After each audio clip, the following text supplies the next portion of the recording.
আসসালামু আলাইকুম সবাইকে। আমি জান্নাতুল তাবাসসুম তোমাদের জন্য আরও একটি নতুন ক্লাস নিয়ে চলে আসলাম। আজকের পর্বে আমরা অষ্টম শ্রেণীর বিজ্ঞান বইয়ের অনুসন্ধানী পাঠের অধ্যায় 4 নিয়ে আলোচনা করব, অর্থাৎ কোষ বিভাজন এবং তার রকমভেদ।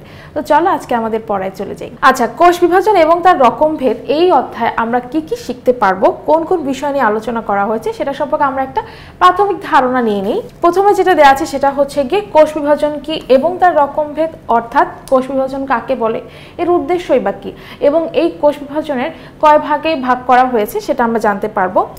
মাইটোসিস এবং মিওসিস কোষ বিভাজন সম্পর্কে জানতে পারবো, কোষ চক্র সম্পর্কে জানতে পারবো, মাইটোসিস কোষ বিভাজনের ধাপসমূহ এবং তাদের নিয়ন্ত্রণ কিভাবে করা হয় সেটা জানতে পারবো, মাইটোসিস কোষ বিভাজন কেন শরীরের জন্য প্রয়োজন সেটা আমরা জানতে পারবো, মিওসিস কোষ বিভাজনের ধাপসমূহ এবং তাদের নিয়ন্ত্রণ, তাছাড়া মিওসিস কোষ বিভাজনের গুরুত্ব সম্পর্কে জানতে পারবো।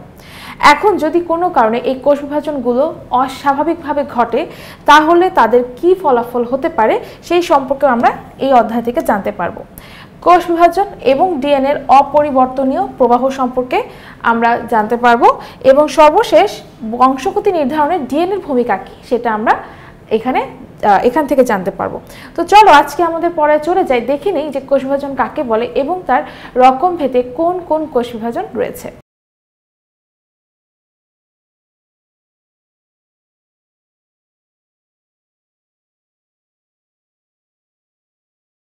কোষ বিভাজন বোঝার আগে আমাদের জানতে হবে কোষ কাকে বলে।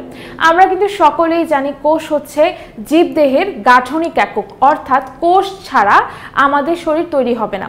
কোষকে তুমি ইটের সাথে তুলনা করো এবং একটা বিল্ডিংকে জীবদেহের সাথে তুলনা করো, তাহলে মনে করো তোমার যে জীবদেহ, অর্থাৎ তোমার যে দেহটা, মানুষের দেহটাই কল্পনা করা হোক এখানে, তো মনে করো আমাদের দেহ তৈরি হবে। তো দেহ তৈরি করার জন্য কি লাগবে? প্রথম যেটা লাগবে সেটা হচ্ছে কোষ।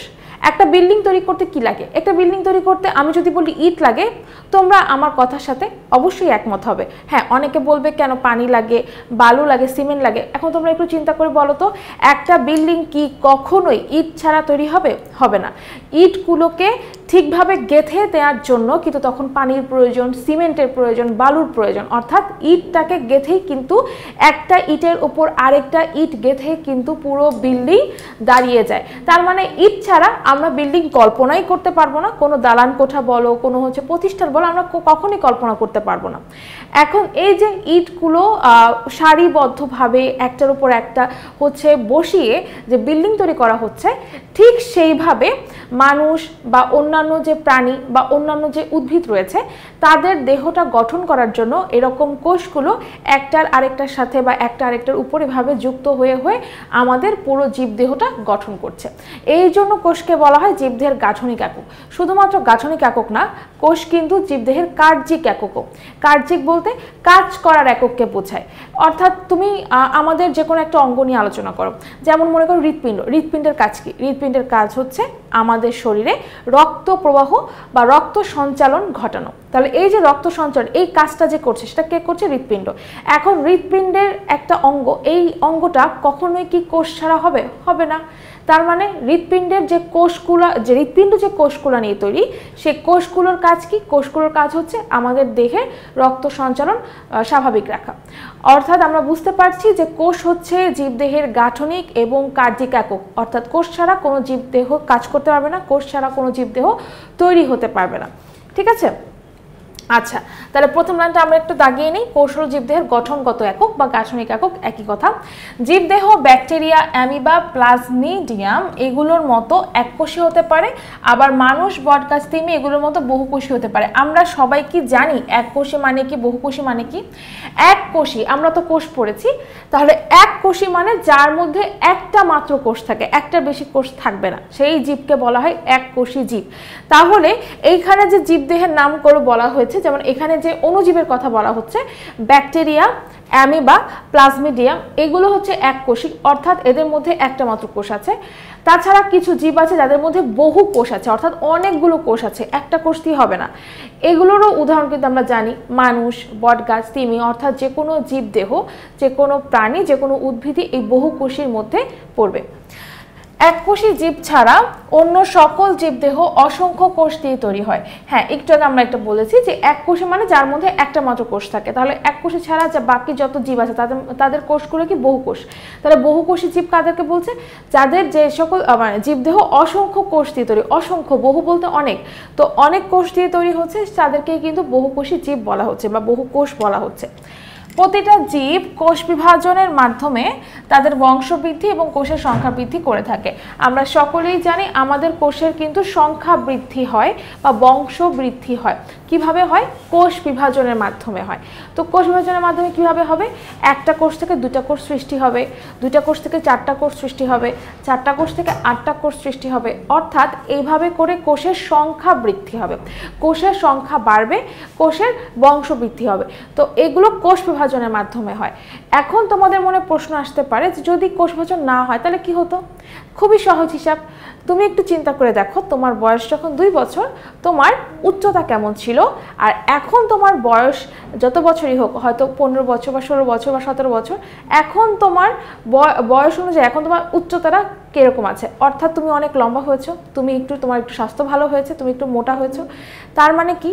বয়সের সাথে সাথে কিন্তু আমাদের অবশ্যই আমরা লম্বা হচ্ছি, এবং লম্বা হওয়ার পিছনে কে দায়ী? অবশ্যই কোষ বিভাজন দায়ী। অর্থাৎ আমাদের দেহ বৃদ্ধি বা আমাদের অঙ্গ প্রত্যঙ্গের বৃদ্ধির জন্য কোষ বিভাজন দায়ী। কোষ বিভাজন না হলে আমরা কিন্তু সারা জীবন ওই 2 বছর বয়সে আমাদের যে সাইজ ছিল বা আমরা জন্মের সময় আমাদের যে সাইজ ছিল সেরকম সাইজেই থাকতাম। আচ্ছা, এখন আমরা দেখব কোষ বিভাজন কাকে বলে। কোষ বিভাজন হচ্ছে যে শারীরবৃত্তীয় প্রক্রিয়ায় একটা থেকে একাধিক কোষ তৈরি হয় তাকে কোষ বিভাজন বলে। খুবই সহজ, খুবই ভালো একটা সংজ্ঞা। সংজ্ঞাটা কি? যে শারীরবৃত্তীয় প্রক্রিয়া, অর্থাৎ যে নর্মাল একটা প্রক্রিয়ায়, শরীরের একটা প্রক্রিয়ায়, যে প্রক্রিয়ায় একটা থেকে একাধিক কোষ তৈরি হবে তাকে বলা হচ্ছে কোষ বিভাজন। এবং এই কোষ বিভাজন কি ধরনের প্রক্রিয়া? একটা স্বাভাবিক প্রক্রিয়া। স্বাভাবিকভাবে জীবদেহে এটা ঘটে থাকবে, কারণ তাদের বংশবৃদ্ধি বা সংখ্যা বৃদ্ধির প্রয়োজন আছে, এবং এটা একটা গুরুত্বপূর্ণ প্রক্রিয়া। ঠিক আছে? আচ্ছা, কোষ বিভাজনের মাধ্যমে কি হয়? একটা কোষ বিভাজিত হয়। বিভাজিত হওয়া মানে ভাগ হয়ে যাওয়া।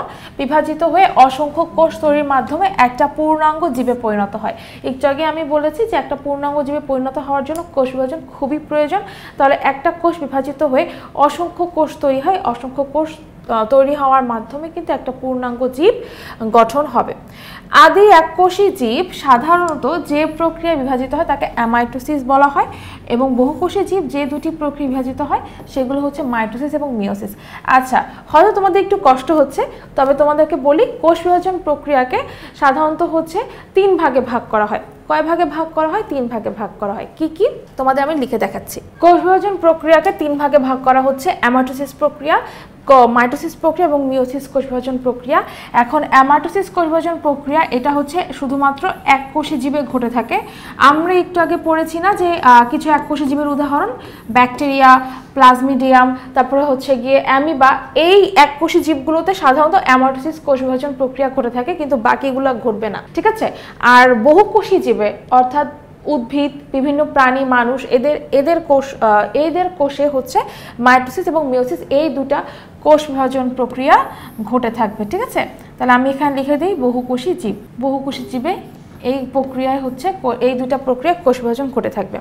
এই জন্য সংজ্ঞাটাও সেভাবে দেয়া যে আদি এককোষী জীব সাধারণত যে প্রক্রিয়া বিভাজিত হয় তাকে অ্যামাইটোসিস বলা হয়, এবং বহুকোষী জীব যে দুটি প্রক্রিয়া বিভাজিত হয় সেগুলো হচ্ছে গিয়ে মাইটোসিস এবং মিওসিস। ঠিক আছে?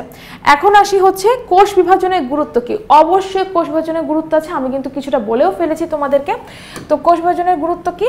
জীবদেহের দৈহিক বৃদ্ধি, অর্থাৎ জীবদেহ লম্বা হওয়ার জন্য, জীবদেহের বৃদ্ধির জন্য, জীবদেহ হচ্ছে গিয়ে মানে উচ্চতা, দৈর্ঘ্য, প্রস্থ উচ্চতায় বাড়ার জন্য অবশ্যই কোষ বিভাজন প্রয়োজন। কোষ বিভাজন ছাড়া কিন্তু দৈহিক বৃদ্ধিটা হবে না। তাছাড়া জনন এবং পরিস্ফুটনের জন্য কোষ বিভাজন প্রয়োজন। জনন বলতে জনন কোষ তৈরির জন্য কোষ বিভাজন প্রয়োজন, এবং পরিস্ফুটনের জন্য অর্থাৎ নতুন করে যদি কোনো কোষ তৈরি হচ্ছে সেক্ষেত্রেও কিন্তু কোষ বিভাজনের প্রয়োজন আছে। সকল প্রকার কোষ তার পূর্ববর্তী কোষ থেকে বিভাজনের মাধ্যমে সৃষ্টি হয়। এটা তো আমরা মানে পড়ার সময় বুঝে ফেলেছি যে এখানে যদি মনে করো যে এটা একটা কোষ, কোষের ভিতরে হচ্ছে মানে আমরা জানি কোষের প্রাণকেন্দ্রকে নিউক্লিয়াস। তাহলে কোষের প্রাণকেন্দ্র যদি নিউক্লিয়াস হয় তাহলে এই জন্য এটাকে আমরা ফোকাস করছি, বাংলাদেশের পতাকার মতো দেখা যাচ্ছে যদিও। তো এটা হচ্ছে ভিতরে একটা নিউক্লিয়াসকে বোঝানো হচ্ছে। তো একটা কোষ মনে করো এই একটা কোষ দিয়ে আমাদের সকল জীব উদ্ভিদ প্রাণী যাদের কথাই বলো না কেন সকল জীব একটা মাত্র কোষ থেকে তৈরি হয়েছে, একটা মাত্র কোষ থেকে। সেই একটা মাত্র কোষ তৈরি হওয়ার পরে তারা বিভিন্নভাবে বিভাজিত হতে হতে এখন আমরা বর্তমান অবস্থায় এসেছি। তার মানে প্রত্যেকটা জীবের সৃষ্টি হয়েছে একটা ক্ষুদ্র কোষ থেকে, ঠিক আছে? মনে করো সেই একটা ক্ষুদ্র কোষ হচ্ছে এটা, তো এইটা বিভাজিত হয়ে দুইটা কোষে পরিণত হবে। কথা বুঝতে পেরেছো? দুইটা কোষে পরিণত হবে, আবার এই দুটো বিভাজিত হবে, বিভাজিত হয়ে আবার কি করবে, এই একটা ভেঙে দুইটা হবে, আবার এই একটা ভেঙে দুইটা হবে। তার মানে কি দুটো থেকে কয়টা হচ্ছে? চারটা হচ্ছে।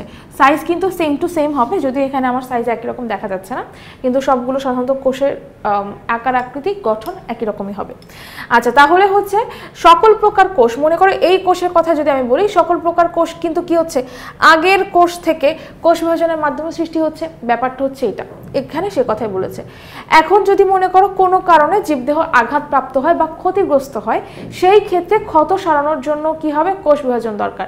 মনে করো তোমার হাত পা কোথাও কেটে গেল, তুমি দেখবে কেটে গেলে রক্ত পড়বে, কিছুদিন পরে মনে করো 2-3-4 দিন পরে তুমি দেখবে আস্তে আস্তে ওই ঘাটা ওই জায়গাটা শুকিয়ে যাচ্ছে, এবং তুমি দেখবা 2 সপ্তাহ পরে তুমি দেখবা যেখানে কেটে গিয়েছিল সেখানে কোনো চিহ্নই নেই। এটা কেন হচ্ছে? কারণ যে জায়গা কেটে গিয়ে জায়গাটা ফাঁকা হয়ে গিয়েছিল, কোষ ক্ষতিগ্রস্ত হয়েছিল, সেই জায়গাটা ধীরে ধীরে কোষ বিভাজনের মাধ্যমে জায়গাটা মানে খালি জায়গাটা ভরাট করে ফেলেছে। তো তার মানে কি, যদি জীবদেহ আঘাতপ্রাপ্ত হয় বা ক্ষতিগ্রস্ত হয়, অবশ্যই কোষ বিভাজনের মাধ্যমে এই ক্ষত সারানো হয়। আবার হচ্ছে জনন কোষে, পুরুষ এবং স্ত্রী দেহে যে জনন কোষ আছে, সেই জনন কোষ হচ্ছে কোষ বিভাজন কি করে, জীবদেহে বংশবৃদ্ধি করে। তাহলে মানুষদের মধ্যে বা হচ্ছে প্রাণীদের মধ্যে যে জনন কোষ আছে, সেই জনন কোষ হচ্ছে প্রজননের মাধ্যমে জীবের বংশবৃদ্ধিটা অব্যাহত রাখে। এরপরে হচ্ছে এর মাধ্যমে নতুন বৈশিষ্ট্য সম্পন্ন অপত্য বা নতুন কোষ তৈরি হয়, যা জীবের অভিযোজন, অভিব্যক্তি, বংশ পরম্পরা অব্যাহত রাখতেও গুরুত্বপূর্ণ ভূমিকা পালন করে থাকে। তার মানে জনন কোষের মাধ্যমে যে কোষ বিভাজন ঘটছে, সেই কোষ বিভাজনের মাধ্যমে কি হবে, সেখানে নতুন বৈশিষ্ট্য সম্পন্ন নতুন কোষ তৈরি হবে। এখন এই নতুন কোষগুলোকে কিন্তু অপত্য কোষ বলে।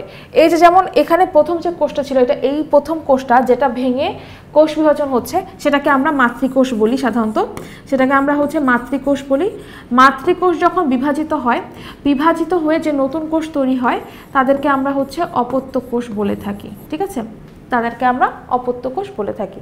তার নতুন কোষগুলো অপত্য কোষ। এখন জনন কোষের ক্ষেত্রে এই অপত্য কোষগুলো নতুন বৈশিষ্ট্য সম্পন্ন হয়, ফলে কি হয়, যে নতুন জীব তৈরি হচ্ছে সে অভিযোজন ভালো করে রাখতে পারে, অভিব্যক্তি বা তাদের যে তোমার হচ্ছে অভিব্যক্তিটাও ভালো, মানে অভিব্যক্তিও সে ভালো মতো প্রকাশ করতে পারে, বা তাদের বৈশিষ্ট্যগুলো আলাদা হয়, বংশ পরম্পরা হচ্ছে তারা অব্যাহত রাখতে পারে।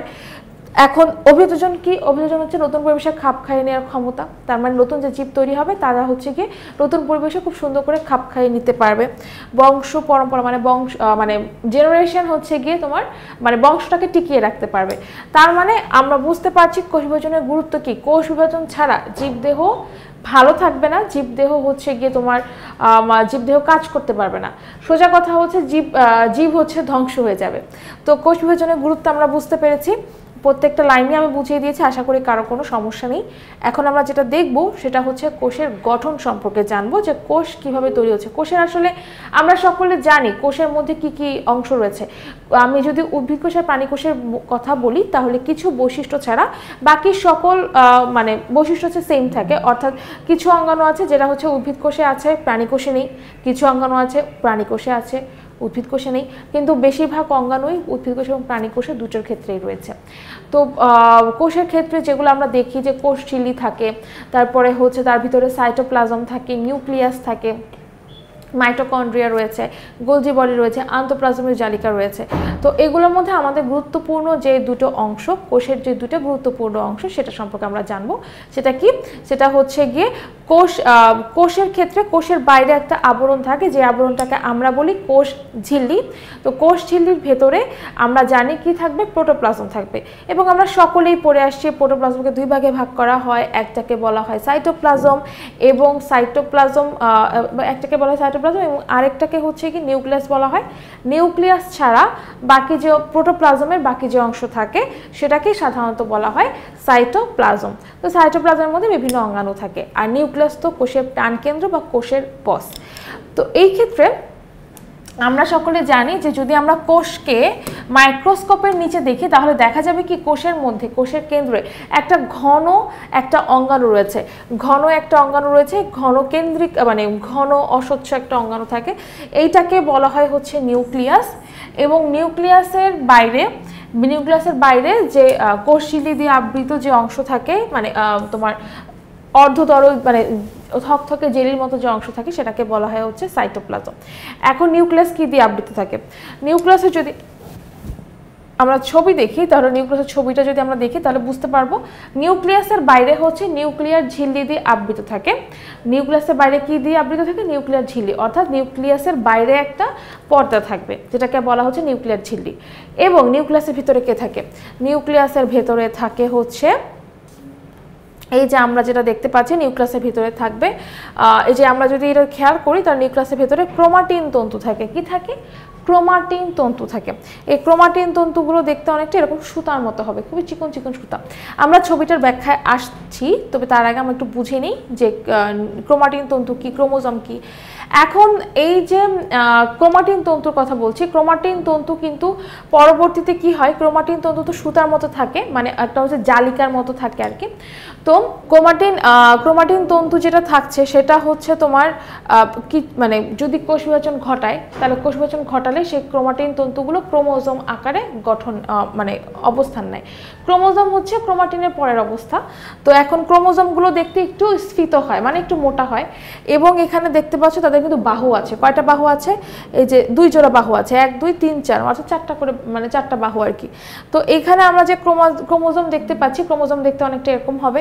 ক্রোমোজোমের বাহুগুলোকে বলা হয় ক্রোমাটিড। কি বলা হয়? ক্রোমাটিড বলা হয়। যে দেখো এটা বাহু, এটা বাহু, তাহলে এটাকে বলা হচ্ছে ক্রোমাটিড। এদের মাঝখানে একটা কুচকানো একটা জায়গা থাকে, ক্রোমোজোমের মাঝখানে একটা কুচকানো জায়গা থাকে। এই কুচকানো জায়গাকে বলা হচ্ছে কি সেন্ট্রোমিয়ার। যে দেখো এই মাঝখানে অংশটাকে সেন্ট্রোমিয়ার বলা হচ্ছে। আর একটু আগে আমরা যে ক্রোমাটিন তন্তুর কথা বলছিলাম, ক্রোমাটিন তন্তুগুলো দিয়েই সাধারণত ক্রোমোজোম তৈরি হয়।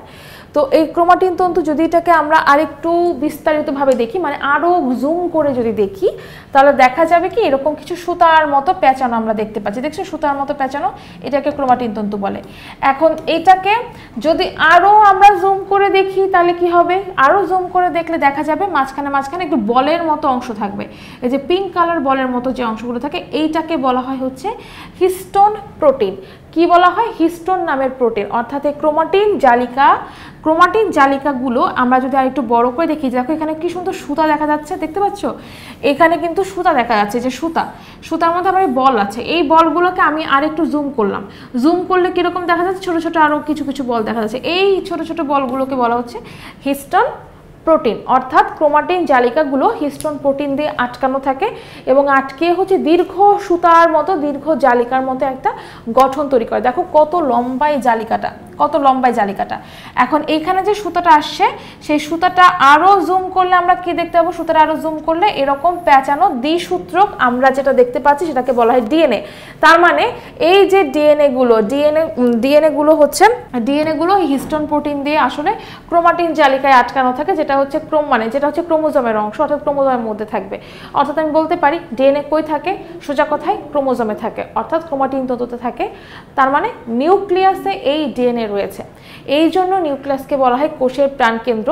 কারণ জীবের যে বংশগতির বাহক বা জীবের যে মানে বংশগতির যে বৈশিষ্ট্যগুলো সেগুলো এই ডিএনএ বহন করে। যেহেতু ডিএনএ বহন করে তার মানে ডিএনএ থাকে নিউক্লিয়াসে, জন্য নিউক্লিয়াসকে কোষের প্রাণকেন্দ্র বলা হয়। আচ্ছা, আর এখানে যে ছবিটা দেখতে পাচ্ছি ডিএনএটাকে যদি আমরা আরো জুম করি, মানে আরো আমরা কাছ থেকে দেখতে যাচ্ছি যে ডিএনএর ভিতরে কি আছে, তখন আমরা দেখতে পাবো কিছু নিউক্লিওটাইড আছে। এটা তোমরা বড় ক্লাসে শিখবা যে নিউক্লিওটাইড কি। সাধারণত ডিএনএ যে অংশগুলো দিয়ে তৈরি হয় বা যে নাইট্রোজেন ক্ষার দিয়ে তৈরি হয়, নাইট্রোজেন ক্ষার, 5 কার্বন বিশিষ্ট শর্করা এবং হচ্ছে গিয়ে এক অণু হচ্ছে ফসফেট গ্রুপ থাকে, এগুলো মিলে হচ্ছে নিউক্লিওটাইড তৈরি করে। এটা তোমরা বড় ক্লাসে পড়বে। তো আমাদের আসলে কাজ হচ্ছে ক্রোমোজোম সম্পর্কে জানা, ক্রোমাটিন তন্তু সম্পর্কে জানা। এটা জানলেই হবে, আমাদের নিউক্লিওটাইড আমরা বড় ক্লাসে শিখব। আচ্ছা, এখন আমরা একটু খেয়াল করি তোমাদের বইতে কি বলেছে, যে নিউক্লিয়াসটি দেখো নিউক্লিয়াসে নিউক্লিয়ার ঝিল্লি দিয়ে আবৃত থাকে। অবশ্যই নিউক্লিয়াসটা কি দিয়ে আবৃত থাকে? নিউক্লিয়ার ঝিল্লি দিয়ে আবৃত থাকবে। এরপরে তার ভেতরে কি রয়েছে, জীবের বংশগতি পদার্থ ডিএনএ দিয়ে তৈরি ক্রোমোজোম রয়েছে। তার মানে নিউক্লিয়াসের ভিতরে ডিএনএ দিয়ে তৈরি ডিএনএ দিয়ে তৈরি ক্রোমোজোম এই নিউক্লিয়াসের ভিতরে থাকবে। সাধারণ অবস্থায় দীর্ঘ ক্রোমোজোম, মানে সাধারণ অবস্থায় কি হয়, এই ক্রোমোজোমগুলো দীর্ঘতম অবস্থায় থাকে, অর্থাৎ এরা পেঁচানো অবস্থা থাকে সুতার মতো। তারা হিস্টোন নামের প্রোটিন কণার উপর পেঁচিয়ে ক্রোমাটিন হিসেবে উন্মুক্ত জালিকার মতো থাকে বলে এটা আলাদাভাবে বোঝা যায় না। অর্থাৎ এটা যে এরকম দেখতে হয় যে আমি যদি এটা নিউক্লিয়াস কল্পনা করি, নিউক্লিয়াসের ভিতরে তারা এরকম পেঁচানো থাকবে, সুতার মতো পেঁচানো থাকবে, এবং এরা যে ক্রোমোজোম এটা কিন্তু সেভাবে বোঝা যায় না। এবং এই ক্রোমাটিন যে সুতাগুলো আছে, এই ক্রোমাটিন সুতাগুলো হচ্ছে তোমার হিস্টোন নামক প্রোটিন কণার সাথে পেঁচিয়ে এরা জালিকার মতো ছড়িয়ে থাকে। শুধু কোষ বিভাজনের সময় এরা কুণ্ডলী পাকিয়ে সংকুচিত হয় বলে এরা দৃশ্যমান হয়। যখন কোষ বিভাজন ঘটে তখন তারা কুণ্ডলী পাকিয়ে এরা সংকুচিত হয় এই ক্রোমোজোমের মতো গঠন তৈরি করে। মানে তারা সংকুচিত হবে, এই যে সুতার মতো যে গঠন দেখতে পাচ্ছ, এই সুতার মতো গঠনটা আস্তে আস্তে কাছাকাছি আসবে আর সংকুচিত হবে। তখন দেখতে একটু মোটা দেখা যাবে, খাটো আর মোটা দেখা যায়, এই যে দেখা যাচ্ছে খাটো আর মোটা। তখন তাদের ক্রোমাটিডগুলো দৃশ্যমান হবে, সেন্ট্রোমিয়ারটা দেখা যাবে। এই অবস্থাটা অর্থাৎ ক্রোমোজোম যে তৈরি হচ্ছে এই অবস্থাটা হচ্ছে কোষ বিভাজনের সময় দেখা যায়। তার মানে আমরা কোষের গঠনে আমরা বুঝতে পেরেছি যে কোষ কিভাবে তৈরি হয়, কোষের মধ্যে যে ডিএনএ থাকে, ক্রোমোজোম থাকে, সেটা কিভাবে তৈরি হয় সেটা কিন্তু আমরা জানতে পারলাম। তাহলে আশা করি তোমরা বুঝতে পেরেছো যে কোষ বিভাজন কাকে বলে, কোষ বিভাজন কি, এবং এর প্রকারভেদ সম্পর্কে জানতে পেরেছো। তাছাড়া কোষ বিভাজনের ক্ষেত্রে ক্রোমোজোমের ভূমিকাটাই বা কি, ডিএনএ কোথায় থাকে, আজকের ক্লাসে পরে তোমাদের কাছে আরও বেশি ক্লিয়ার হয়ে গেছে। তো আগামী পর্বের জন্য সবাইকে আমন্ত্রণ জানিয়ে ক্লাসটা এখানেই শেষ করছি। সবাই ভালো থাকো, সুস্থ থাকো, আল্লাহ হাফেজ।